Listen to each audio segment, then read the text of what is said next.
तो दोस्तों, क्योंकि सास भी कभी बहू थी के आज के एपिसोड की शुरुआत शांतिनिकेतन में पसरे तनाव से होती है। घर का माहौल बेहद बोझिल है और हर चेहरे पर चिंता साफ झलक रही है। शोभा रणविजय की दरिंदगी को देखकर फूट फूट कर गुस्से में आ जाती है और उसे हैवान तक कह देती है। वह यह भी मान लेती है कि तुलसी हमेशा सही थी और उसने पहले ही रणविजय के बारे में जो अंदेशा जताया था वह सच निकला। वहीं दूसरी ओर नोएना का रवैया बिल्कुल अलग नजर आता है। वह पूरी घटना का दोष सीधे सीधे परी पर मढ़ देती है और कहती है कि शादी का फैसला परी ने अपनी मर्जी से लिया था, फिर अब दूसरी बार तलाक लेकर तमाशा क्यों खड़ा किया जा रहा है। परी अपनी पीड़ा सबके सामने बयां करती है और टूटे मन से कहती है कि रणविजय के साथ रहना अब उसके लिए नामुमकिन हो चुका है। वह पछताते हुए स्वीकार करती है कि उसने अपनी मां की बात न मानकर बहुत बड़ी गलती कर दी। वह कहती है कि अब उसे सिर्फ तलाक चाहिए ताकि वह इस दर्द भरे रिश्ते से बाहर निकल सके। लेकिन नोना को परी की तकलीफ से ज्यादा चिंता घर की इज्जत और बापजी की प्रतिक्रिया की होती है। वह घबराकर कहती है कि अगर बापजी को इस तलाक की खबर मिल गई तो वे देव की शादी और घर बचाने के लिए मिली मोहलत दोनों रद्द कर देंगे।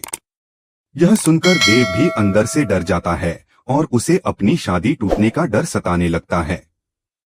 इसी बीच मिहिर पहली बार अपनी बेटी के पक्ष में मजबूती से खड़ा होता हुआ नजर आता है। वह साफ कह देता है कि शादी और घर दोबारा भी बन सकते हैं, लेकिन बेटी की जिंदगी से बढ़कर कुछ नहीं होता। नोना फिर तुलसी पर आरोप लगाती है कि जरूर उसी ने परी को भड़काया होगा, वरना अचानक से इतने दिनों बाद तलाक का मुद्दा कैसे उठ गया। तभी मिहिर शांत लेकिन दृढ़ आवाज में समझाता है कि अचानक कुछ नहीं हुआ, बस सच्चाई आज सामने आई है। वह अपनी गलती भी मानता है और कबूल करता है कि पिता होने के नाते वह अपनी जिम्मेदारी निभाने में नाकाम रहा। उसकी आंखें भर आती हैं जब वह कहता है कि उसकी नाक के नीचे रणविजय उसकी बेटी पर जुल्म करता रहा और उसे भनक तक नहीं लगी। वह कसम खाता है कि अब वह परी के साथ किसी भी तरह का अन्याय नहीं होने देगा। मिहिर पूरे परिवार के सामने ऐलान कर देता है कि अगर परी तलाक चाहती है तो वह उसे हर हाल में दिलाकर रहेगा और तुलसी को एक मां होने के नाते उसकी मदद करने का पूरा हक है।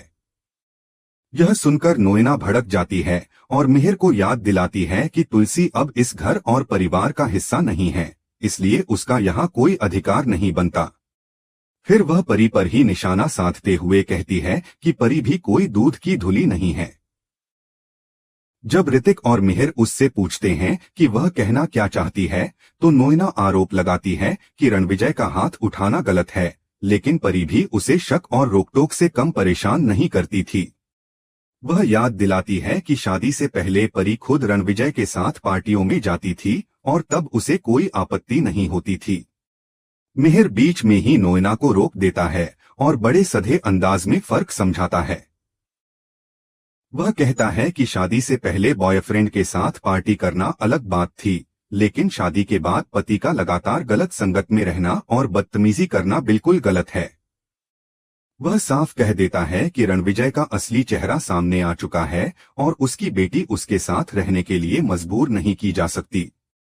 नोना ताना मारते हुए कहती है कि क्या हर परेशानी का हल तलाक ही होता है और हर बार पति ही क्यों गलत ठहराया जाता है। वह यहाँ तक कह देती है कि शायद परी ही कुछ ऐसा करती होगी जिसकी वजह से रणविजय उस पर हाथ उठाता है। यह सुनते ही मिहिर का गुस्सा फूट पड़ता है और वह ऊंची आवाज में नोना को चुप रहने के लिए कह देता है। वह साफ शब्दों में कहता है कि घरेलू हिंसा एक जुर्म है और इसके लिए कोई बहाना नहीं हो सकता। वह नोएना को एहसास दिलाता है कि वह एक मां नहीं है, इसलिए मां के दर्द को नहीं समझ सकती। नोएना भी पलटवार करती है और कहती है कि खुद मिहिर का तलाक तो हो नहीं रहा, लेकिन वह बेटी का तलाक करवाने चला है। इस पर मिहिर उसकी दोहरी सोच को उजागर करता है और कहता है कि जब उसके तलाक की बात आती है तो नोएना खुद उतावली हो जाती है, लेकिन जब परी के तलाक की बारी आती है तो उसे गलत लगने लगता है। वह चेतावनी देता है कि दो नाव में पैर रखने वाले अक्सर डूब जाते हैं और नोएना को तय करना चाहिए कि तलाक सही है या गलत। इसके बाद मिहिर सीधे परी के पास जाता है और उसे पूरा समर्थन देता है।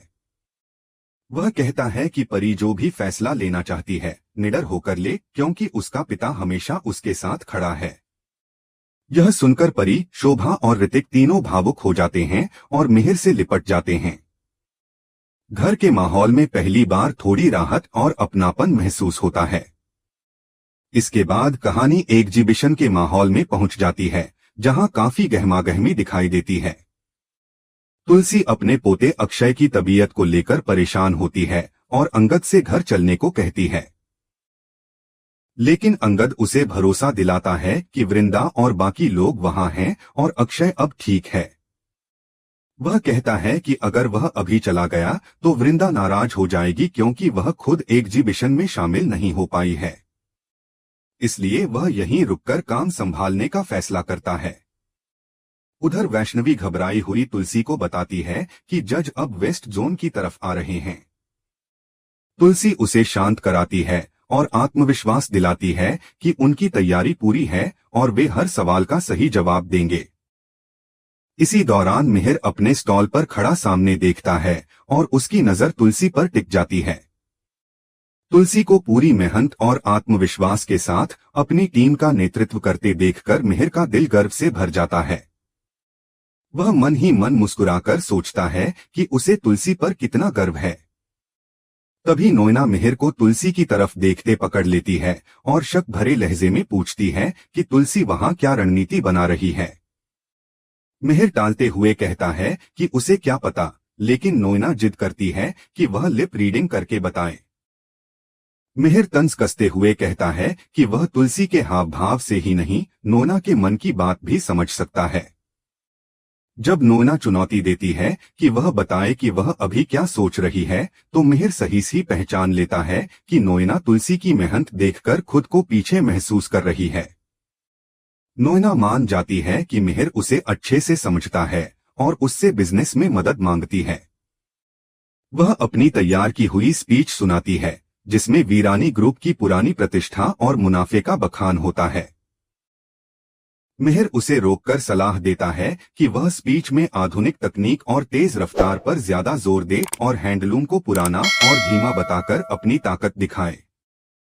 मिहिर नोएना को समझाता है कि अगर मुकाबला जीतना है तो सिर्फ अपनी तारीफ करना काफी नहीं, सामने वाले की कमजोरियों को भी रणनीति से उजागर करना होगा। वह कहता है कि उनकी मशीनें मिनटों में लाखों पीस तैयार कर सकती हैं, जबकि तुलसी का हैंडलूम सिस्टम समय लेने वाला है। उसे चाहिए कि नोएना अपनी आधुनिक तकनीक, तेज रफ्तार और बड़े प्रोडक्शन की ताकत को बढ़ा चढ़ाकर पेश करे और यह दिखाए कि हैंडलूम के भरोसे बड़े ऑर्डर संभालना नामुमकिन है। नोएना को यह सलाह बेहद पसंद आती है और वह तुरंत अपनी स्पीच में बदलाव करने लगती है, ताकि मंच पर वह ज्यादा दमदार नजर आए। इसी बीच माहौल अचानक हल्का और मजेदार हो जाता है। मिताली अपनी बेटी टिंसी की नैनी के नखरों से इतनी परेशान होती है कि फोन पर उसी पर झल्ला रही होती है। गुस्से और हड़बड़ी में चलते हुए उसकी टक्कर सामने से आ रही मुन्नी से हो जाती है और उसका फोन नीचे गिर जाता है। जैसे ही मिताली मुन्नी को देखती है, वह उसे पहचान नहीं पाती और उसके बदले हुए रुतबे और शानदार लुक को देखकर हैरान रह जाती है।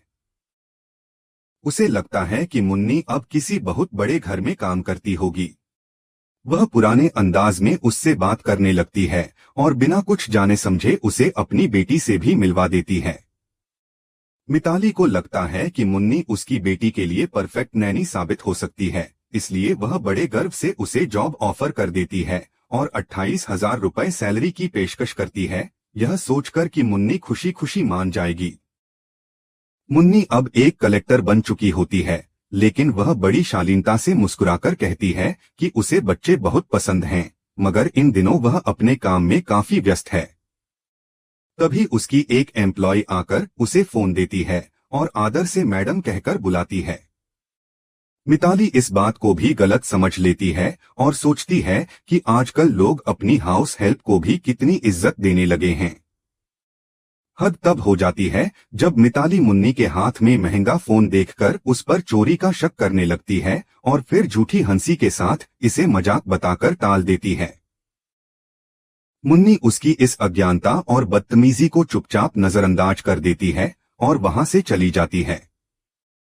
थोड़ी देर बाद अंगद मुन्नी को कलेक्टर के रूप में देखकर बेहद गर्व महसूस करता है और सम्मान में उसे सैल्यूट करता है।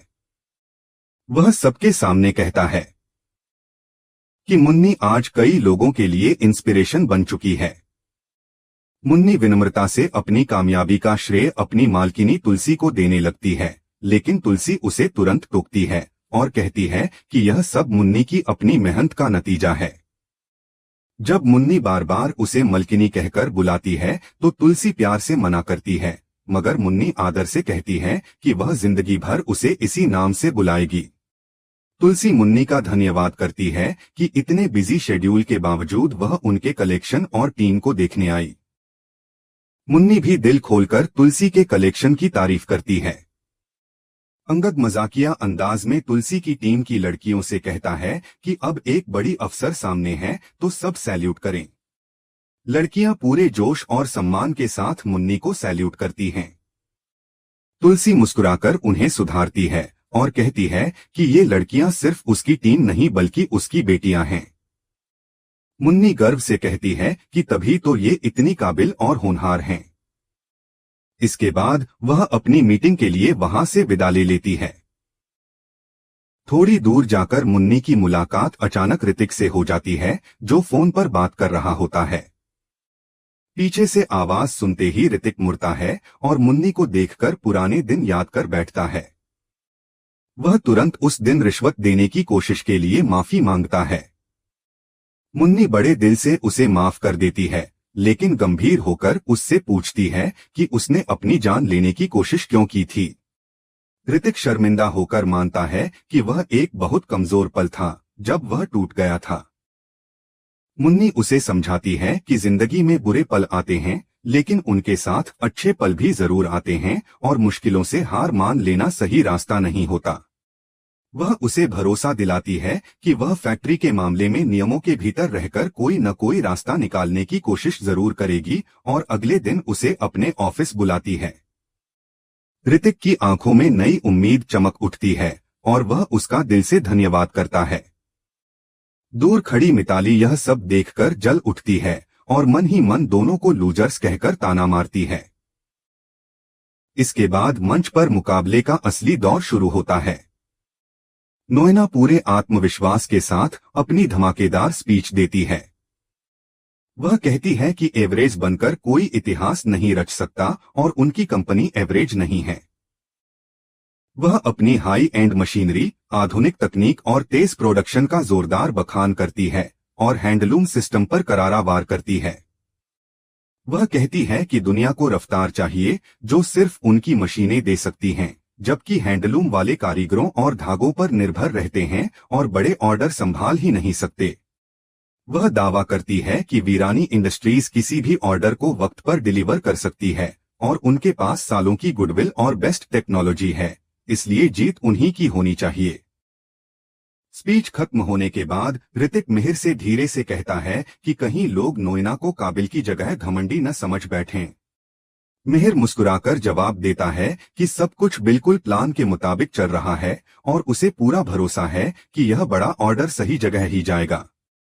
फिर तुलसी मंच पर आती है और अपनी सादगी भरी लेकिन दिल छू लेने वाली स्पीच शुरू करती है। वह विनम्रता से कहती है कि उन्हें उम्मीद नहीं थी कि वे यहां तक पहुंचेंगे और जूरी का धन्यवाद करती है। वह मानती है कि उनके पास बड़ी फैक्ट्रियां और भारी मशीनें नहीं हैं, लेकिन उनके पास कारीगरों का हुनर और हाथों की मेहनत है। वह गर्व से कहती है कि भले ही वे छोटे हों, मगर उनके परिवार में देश के 40 लाख कारीगर शामिल हैं। वह इतिहास बनाने वाले ताने का जवाब देते हुए कहती है कि वे इतिहास बनाने नहीं बल्कि इतिहास को पेश करने आए हैं, वह इतिहास जो धागों में बुना है और पीढ़ियों तक दिलों में बसता रहेगा।